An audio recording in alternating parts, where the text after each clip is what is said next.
Hello, my name is Benjamin Hart. I'm an American attorney and the Managing Director of Integrity Legal here in Bangkok, Thailand. In this video, we're going to discuss the importance of independent attorney review with respect to prenuptial agreements. In other videos on this channel and on this website, there is discussion of prenuptial agreements specifically and generally, specific requirements with respect to the registration of prenuptial agreements simultaneously with marriage here in the Kingdom of Thailand, as well as sort of the broad strokes with respect to prenups discussed in another video. The reason we bring up an independent attorney review is because, again, there's sort of these misconceptions or sort of, misconceptions is just mistaken assumptions with respect to how prenups operate, and this video is basically designed to provide some insight into how a prenup should be structured and some of the formalities that should be undertaken when drafting and reviewing the agreement between the two parties. It's necessary to cut to the chase of this. It's necessary to have a Thai attorney and, frankly, an American attorney review the agreement, the prenuptial agreement, with the individual, especially a Thai individual who is signing an agreement. So we deal with other attorneys here in Bangkok all the time. We refer them cases with respect to independent attorney review. And basically what you're looking at dealing with here, or what you're looking at, how this is going to work is one attorney. So let's say we're approached by, let's say, a gentleman to go ahead and draft a prenuptial agreement. We go ahead and do that. I assist in the American context. One of my Thai associates, who's a Thai attorney, assists in the Thai context. Then that counterparty, the fiance, needs to go ahead and have their own independent review done with an American attorney as well, especially with respect to the American provisions, but also with respect to the Thai provisions. A Thai attorney review is a good idea as well. So again, we review these matters over to those individuals that can provide those counterparty services.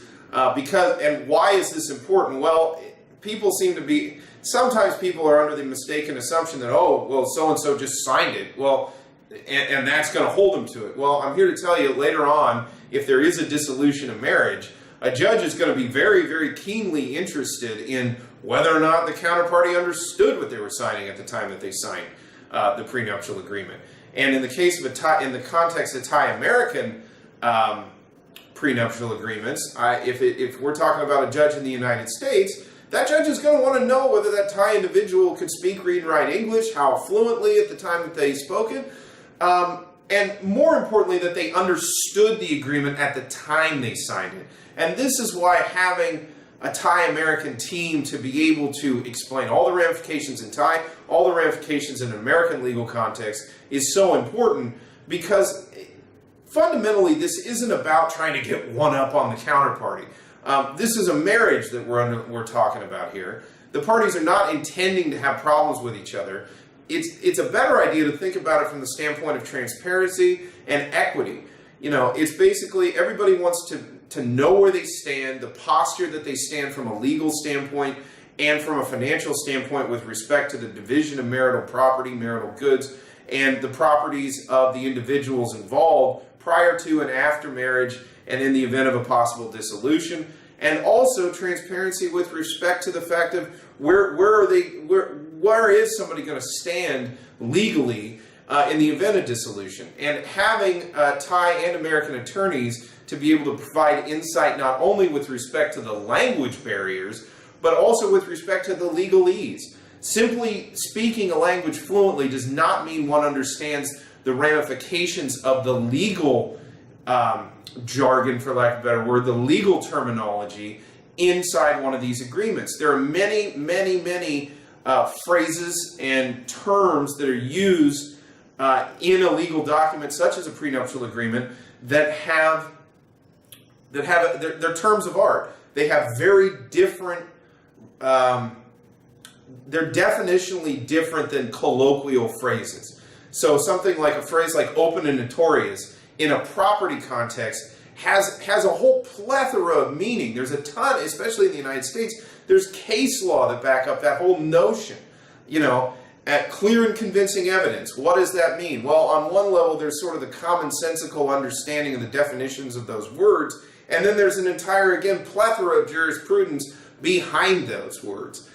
This type of terminology, there are terms of art that are going to be, there's a smattering of terms of art that are going to be scattered throughout a prenuptial agreement, and having legal professionals there to explain the ramifications and the legal meanings of those terms and phrases is going to be very beneficial. To have this for a Thai national who's marrying, say, an American and going to the United States, to have been provided and accorded a full understanding of what they're signing, what it means, and an acknowledgement of what their signing means is an extremely important component from a standpoint of transparency. And in the event of a hopefully not occurring, but in the event that a dissolution does occur, a later judge adjudicating the prenuptial agreement, it's not going to be so much an issue of whether or not the individual understood what they were doing at the time that they signed the agreement. It's basically just going to be a matter of the judge going through, making sure there's nothing that's, clearly erroneous or clearly illegal in the agreement, and then going ahead and implementing the terms of the agreement as set forth and acknowledged and agreed to by the parties.